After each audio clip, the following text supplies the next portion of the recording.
Selamat datang pada perkuliahan dinamika, fluida, dan perpindahan kalor lanjut.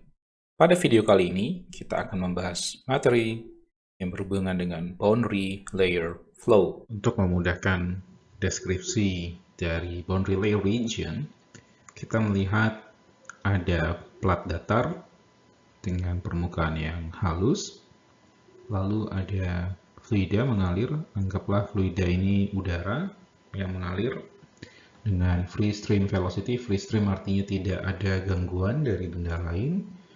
Free stream dengan kecepatan sebesar U mengalir mendekati suatu plat datar. Fluida ini memiliki kecepatan yang seragam dalam artian ke arah upstream ini, ke arah Y, kalau kita anggap ke atas itu Y dan arah aliran adalah X. Kecepatan ini seragam ke arah Y. Ketika fluida itu bersentuhan dengan plat datar pada bagian leading edge, di bagian leading edge ini kita bisa lihat, maka pada bagian sini akan terjadi tarik-menarik antara aliran udara yang bersentuhan langsung dengan permukaan fluida. Lalu kita bisa lihat ketika memulai di sini dan mengakibatkan velocity profile yang tadinya bentuknya kotak seperti ini akan berubah dan memiliki sedikit kurvatur di bagian yang mendekati permukaan datar. Nah, kata kunci dari bagian ini adalah no slip conditions, artinya tidak ada slip antara fluida dengan permukaan yang pas bersentuhan di sini. Artinya apa? Karena bagian plat datar ini bersifat stationary, otomatis fluida yang persis berada di lapisan atau di permukaan benda datar ini juga bersifat stationary, artinya kecepatannya akan 0. Karena efek viskositas dari udara yang mengalir atau fluida yang mengalir ini, anggaplah ini tetap udara ya, jadi untuk kedepannya saya akan gunakan istilah udara. Ketika udara ini mengalir sehingga terjadi tarik-menarik antara lapisan-lapisan yang ada di sesama fluida tersebut. Kalau di lapisan yang langsung bersentuhan dengan plat datar itu tarik-menariknya antara fluida dengan permukaan benda datar, maka di lapisan berikutnya itu terjadi gesekan antara sesama udara. Nah, hal ini terus terjadi sehingga ada region atau area atau daerah di mana efek tarik-menarik akibat viskositas ini lebih dominan daripada area yang tidak tarik-menarik. Nah, kalau kita ambil satu garis kurva seperti ini, nah ini adalah region di mana efek viskositas itu sangat dominan. Jadi region ini adalah region viscous flow di mana tarik-menarik itu sangat besar sehingga membentuk profil kecepatan yang berbeda dengan tadinya di area free stream yang mana dia bentuknya masih datar. Dan ini akan terus berkembang, misalkan pada aliran laminar ya, hingga nanti ketebalannya itu, ketebalan dari boundary layer atau P di sini, itu ketebalannya akan setinggi ketika kecepatan di dalam viscous region itu setara dengan 0,99 dikali free stream velocity-nya. Nah, itu adalah bagaimana cara untuk menentukan pertama ketebalan dari boundary layer jika dikaitkan dengan free stream velocity dan bagaimana efek viskositas yang sangat dominan sehingga terjadi tarik-menarik antara lapisan fluida yang saling bertumpukan tersebut. Nah, di poin kedua ini kalau kita perhatikan, pada titik berikutnya, misalkan di titik B, anggaplah dari leading edge ke titik B, boundary layer ini akan semakin tebal. Ini karena peningkatan boundary layer ini terjadi karena tarik-menarik antar fluida itu akan semakin terus meningkat hingga nanti mencapai ketebalan 0,99 dari free stream velocity-nya.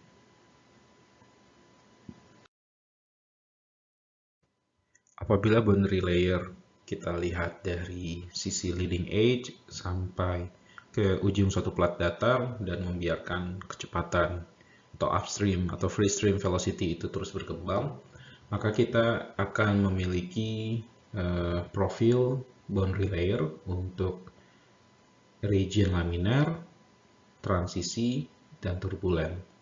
Nah, masing-masing region aliran ini atau rezim aliran ini, baik laminar, transisi, atau turbulen, itu memiliki bentuk garis boundary layer yang berbeda-beda. Misalkan pada kondisi laminar, dari titik leading edge 0 sampai titik C1, bentuk dari boundary layer itu kurvanya akan berbentuk parabola.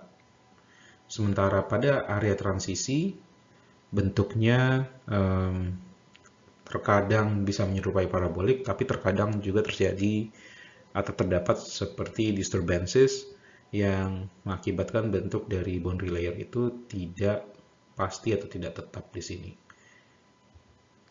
Lalu ketika aliran mulai memasuki area turbulen, nah di sini sudah terbagi dua, turbulen yang masih attach dengan permukaan plat datar dan turbulen yang sudah terjadi perpisahan atau separated terhadap permukaan plat datar. Nah, di sini kita juga bisa lihat apabila kita lakukan plot terhadap tebal boundary layer, rasio antara Y ketinggian terhadap boundary layer thickness atau delta terhadap di sumbu X ini adalah kecepatan di dalam viscous region terhadap free stream velocity-nya. Nah, dari sini kita bisa dapatkan critical Reynolds number kapan terjadi transisi dan kapan terjadi rezim atau aliran turbulen itu terjadi. Nah, karena ini adalah aliran eksternal, maka rezim transisi itu ada di nilai 3 hingga 3,2 kali 10 pangkat 5, dan turbulen mulai terjadi di 5,5 kali 10 pangkat 5.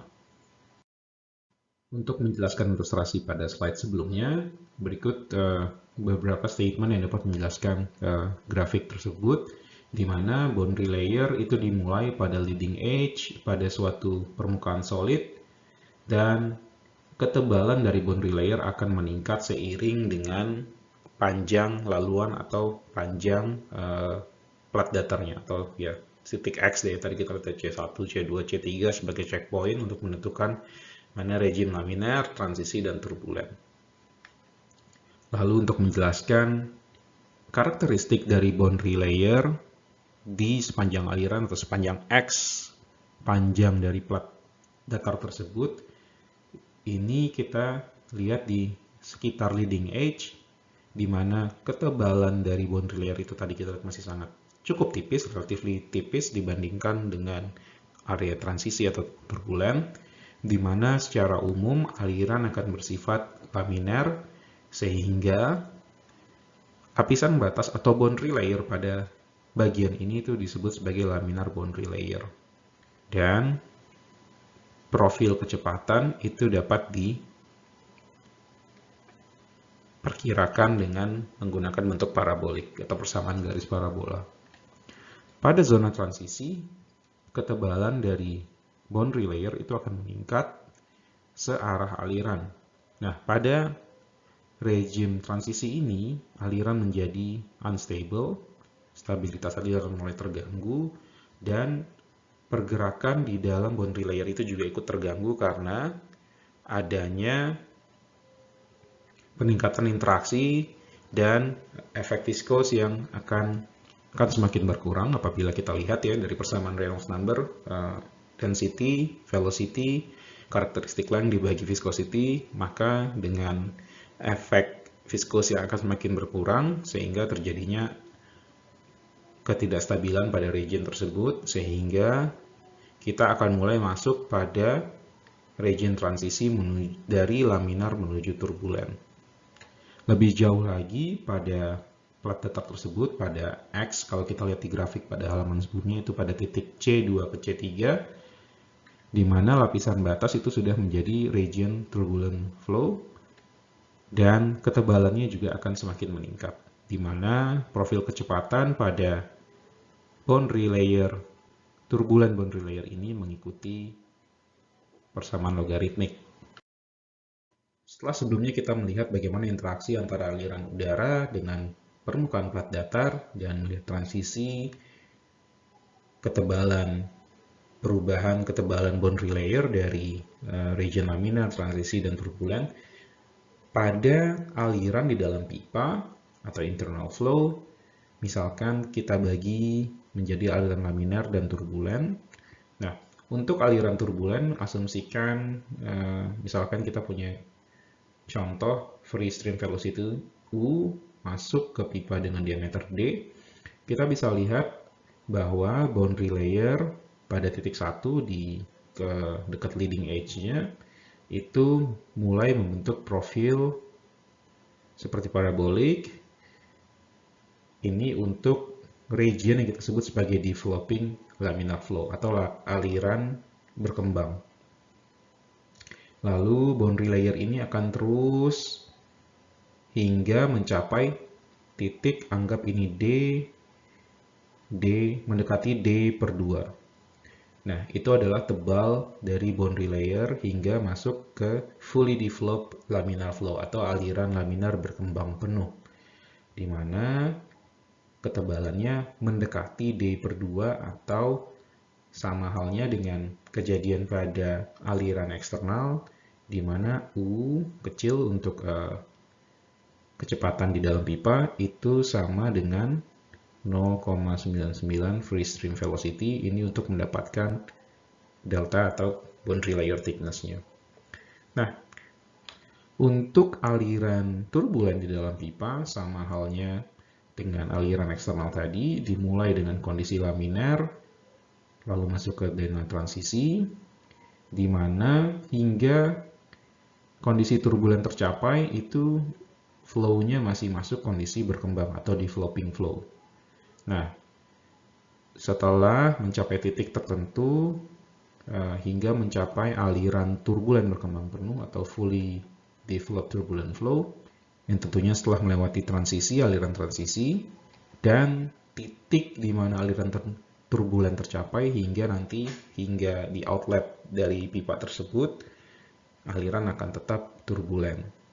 Perkembangan thickness dari boundary layer-nya itu hanya terjadi pada titik pusat, sama halnya dengan tadi ya, D per 2. Dan panjang dari perkembangan boundary layer ini bergantung pada kondisi permukaan pipa, kondisi awal dari turbulensi seperti apa, dan kondisi pada downstream dari pipa misalnya, dan properties dari fluida yang melewati pipa tersebut. Setelah sebelumnya kita melihat bagaimana berkembangnya boundary layer di sepanjang aliran, baik aliran eksternal maupun aliran internal di dalam pipa, maka kini kita dapat melakukan estimasi terhadap perkembangan dari ketebalan si boundary layer ini, atau boundary layer thickness-nya, atau delta, baik untuk aliran laminar ataupun aliran turbulen. Nah, dari sini kita bisa melakukan perhitungan terhadap rate of growth atau perkembangan dari boundary layer itu berdasarkan bilangan Reynolds yang dihubungkan dengan jarak dari sisi inlet atau leading edge si aliran tersebut. Untuk aliran laminar, di mana delta per X itu adalah fungsi dari 5 per bilangan Reynolds aliran tersebut pangkat setengah. Atau kita bisa tulis delta atau boundary layer thickness itu mendekati X pangkat setengah. Sementara itu untuk aliran turbulence, delta per X atau boundary layer thickness itu setara dengan 0,37 dibagi bilangan Reynolds pangkat 0,2, atau dia boundary layer thickness ini akan tercapai pada titik X pangkat 0,8. Dari grafik ini kita bisa melihat hubungan antara bilangan Reynolds dengan fungsi boundary layer thickness, akar dari free stream velocity, dan jarak dari leading edge. Di sini kita bisa lihat misalkan pada aliran yang masih masuk pada region laminar, boundary layer thickness-nya itu cenderung konstan atau bisa dibilang konstan, dan akan terus meningkat pada aliran turbulen. Dari dua persamaan sebelumnya untuk aliran laminar dan turbulen, maka kita bisa coba tarik beberapa kesimpulan terkait hubungan antara boundary layer thickness dan bilangan Reynolds. Dan kita bisa coba simpulkan bahwa boundary layer thickness itu akan menjadi lebih jika berada pada titik downstream atau X yang lebih jauh daripada inlet. Jika dibandingkan, maka thickness-nya akan lebih tebal pada posisi X yang lebih besar dibandingkan dengan posisi upstream-nya misalnya, atau pada kondisi di dekat leading edge atau inlet. Lalu nilai boundary layer thickness akan lebih apabila nilai free stream velocity-nya lebih kecil dibandingkan apabila free stream velocity-nya lebih tinggi. Jadi deltanya akan lebih tinggi apabila U-nya lebih besar. Jadi delta itu dia berbanding terbalik dengan U. Jadi dia berbanding terbalik. Jadi semakin besar U, maka delta atau boundary layer thickness-nya akan semakin tipis atau semakin kecil nilainya. Apabila kita lihat dari properties fluida, dalam hal ini adalah viskositas, maka untuk fluida yang lebih viscous, nilai atau ketebalan dari boundary layer-nya itu akan lebih tebal dibandingkan dengan apabila yang mengalir adalah fluida yang viskositasnya lebih rendah. Lalu boundary layer thickness akan lebih tipis apabila densitas fluidanya lebih tinggi. Jadi untuk fluida yang dengan densitas lebih rendah, maka nilai boundary layer thickness-nya akan lebih besar. Lalu selain korelasi antara Reynolds dan boundary layer thickness yang dilihat dari 4 poin ini, kita juga bisa melihat efek dari kekasaran permukaan dari laluan atau bisa saja pipa atau plat datar yang dilewati, dan delta P atau pressure gradient di sepanjang arah aliran. Apabila terjadi peningkatan nilai tekanan di sepanjang aliran, misalkan dP per dx lebih besar dibanding 0, maka nilai critical Reynolds number-nya itu akan lebih rendah. Namun apabila yang terjadi adalah kebalikannya, yang dialami adalah jatuh tekan atau pressure drop atau pressure decrease di sepanjang aliran, di mana dP per dx-nya itu kecil dibanding 0 atau negatif, maka transisi menuju aliran turbulens dari laminar ke transisi dan ke turbulens itu akan mengalami delay, di mana ketebalan boundary layer itu akan lebih lama tercapai karena developing region-nya akan lebih panjang dibandingkan apabila delta P-nya itu bernilai lebih besar dibanding 0. Jadi ketika dP per dx kecil daripada 0, maka menuju turbulence regime itu akan lebih lama. Untuk kebutuhan praktikal dalam aplikasi lebih teknis, ketebalan dari lapisan batas itu dapat kita lakukan estimasi melalui 3 hal. Pertama dari boundary layer thickness, displacement thickness, dan momentum thickness. Boundary layer thickness ini dapat salah satunya kita lihat di mana pada sumbu Y, di mana velocity itu bernilai sebesar 99% dari free stream velocity-nya. Ini dapat digunakan untuk melakukan perkiraan terhadap region di mana aliran bersifat non-uniform. Nah, ini hanya dilihat dari sisi velocity-nya saja. Jadi, physical interpretations-nya tidak terlalu banyak, di mana tadi seperti sifat fluida, density, viscosity itu tidak dilihat, tapi langsung dilihat hanya dari faktor free stream velocity saja. Atau kita bisa lihat juga dari sisi sumbu Y, di mana external free stream itu terganti oleh terbentuknya boundary layer. Ini dinamakan dari displacement thickness atau delta bintang ini. Atau cara ketiga melalui momentum thickness theta. Secara matematis kita dapat melakukan perhitungan terhadap boundary layer thickness, displacement thickness, dan momentum thickness. Untuk boundary layer thickness sendiri kita sudah ketahui bahwa dia ada di posisi Y ketika kecepatan itu sama dengan 99% dari free stream velocity. Ini free stream velocity. maka boundary layer thickness itu ada di sini, lebih kurang. Lalu bagaimana dengan displacement thickness? Ini terjadi apabila free stream velocity itu secara efektif digantikan oleh displacement thickness atau kehilangan dari aliran per unit waktu dibagi dengan displacement itu sendiri, sehingga dia setara dengan densitas, free stream velocity, displacement thickness, itu setara dengan integral dari densitas dikali free stream velocity dikurang dengan kecepatan di dalam boundary layer terhadap dy dengan batas dari 0 hingga tidak terbatas.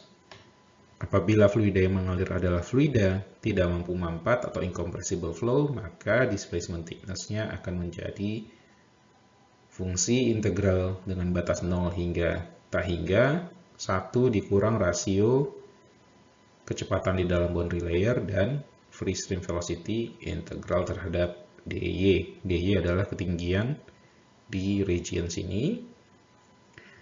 Dan untuk aliran laminar dan turbulen, displacement thickness itu setara dengan boundary layer thickness dibagi 3 untuk aliran laminar dan boundary layer thickness dibagi 8 untuk aliran turbulen. Sementara itu untuk momentum thickness,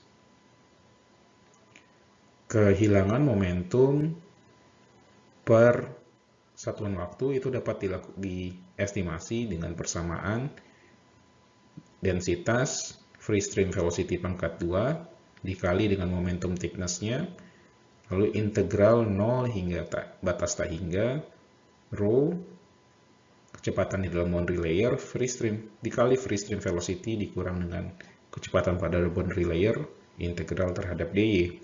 Sehingga untuk aliran incompressible persamaannya menjadi momentum thickness itu setara dengan U kecil per U free stream velocity dikali 1 dikurang kecepatan di dalam boundary layer dibagi dengan free stream velocity integral terhadap dy, sehingga untuk aliran laminar momentum thickness ini setara dengan boundary layer thickness dibagi 8. Untuk aliran turbulen nilainya mendekati 7 kali boundary layer thickness dibagi 72. Nah, ini kita bisa lihat ilustrasi grafik ini untuk menentukan nilai dari misalkan U dan free stream velocity-nya dan sumbu dari Y dan X itu ke arah mana.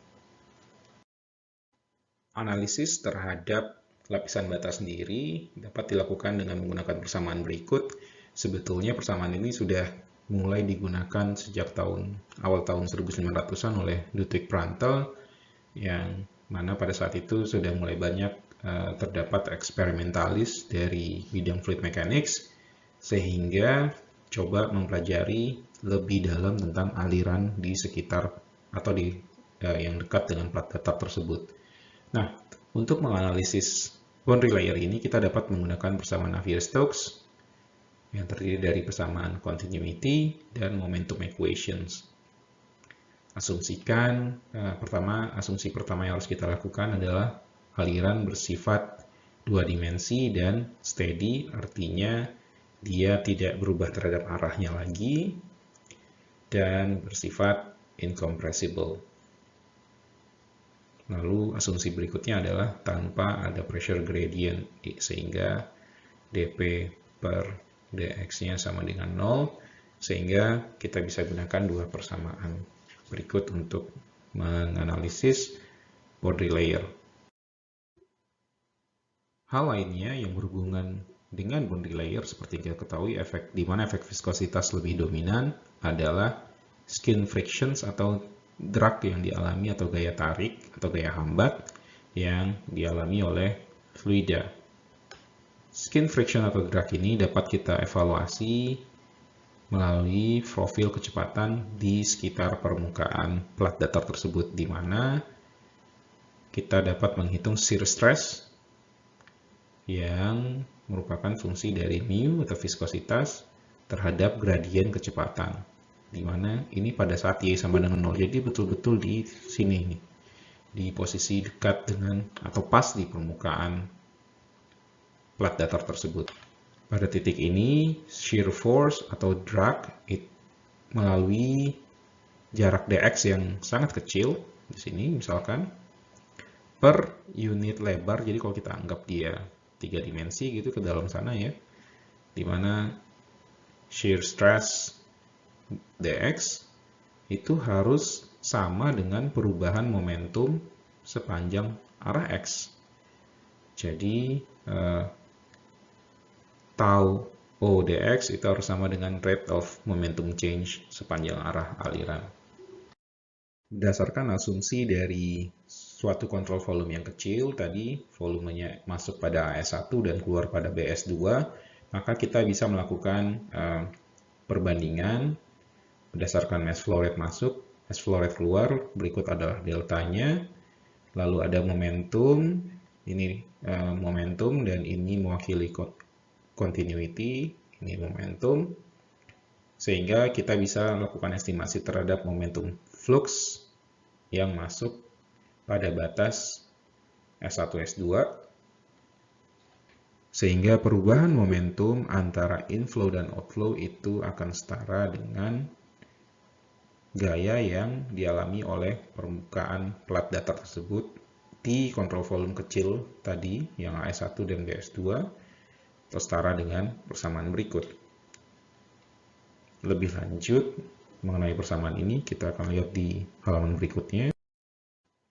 Dengan menyederhanakan persamaan tadi, drag force atau skin frictions itu setara dengan integral 0 sampai dengan L tau 0 dx dengan limit x-nya 0 sampai dengan L atau sepanjang plat datar. Di sini kita bisa lihat bagaimana menurunkan persamaan dari continuity dan momentum untuk mendapatkan skin friction drag tadi.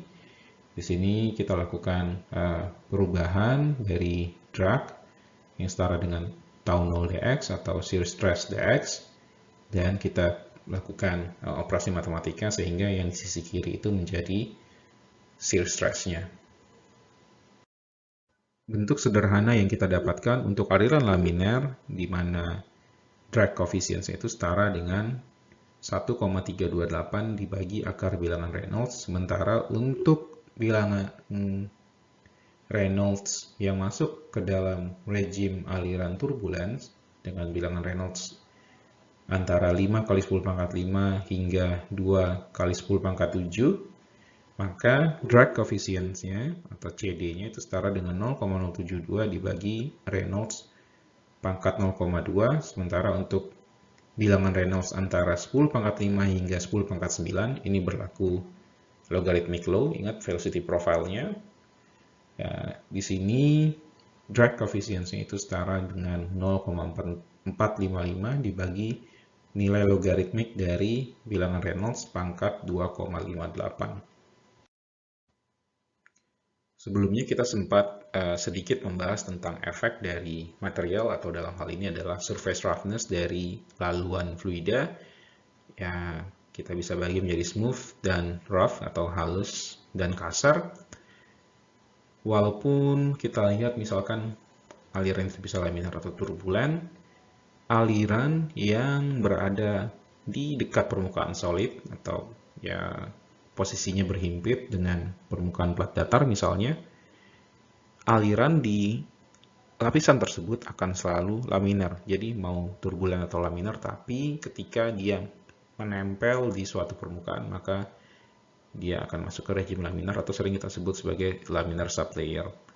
Ketebalan dari laminar sublayer ini atau delta sub itu setara dengan 11,84 dibagi viskositas terhadap kecepatan di dalam sublayer tersebut. Nah, kita bisa kategorikan permukaan tersebut smooth atau kasar itu berdasarkan mechanical imperfections dari surface-nya.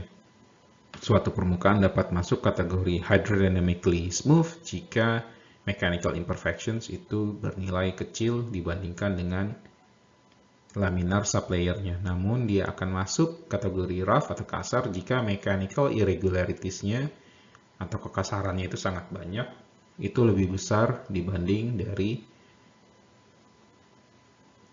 laminar sublayer itu sendiri. Misalkan ini rough surface ya, ini kita bisa lihat bukit-bukit dari kekasaran permukaannya. Nah, berikut adalah bagaimana cara kita mengkuantifikasikan kekasaran permukaan dari suatu pipa misalnya. Bagaimana dia bisa masuk ke smooth surface, rough surface, atau transitory surface.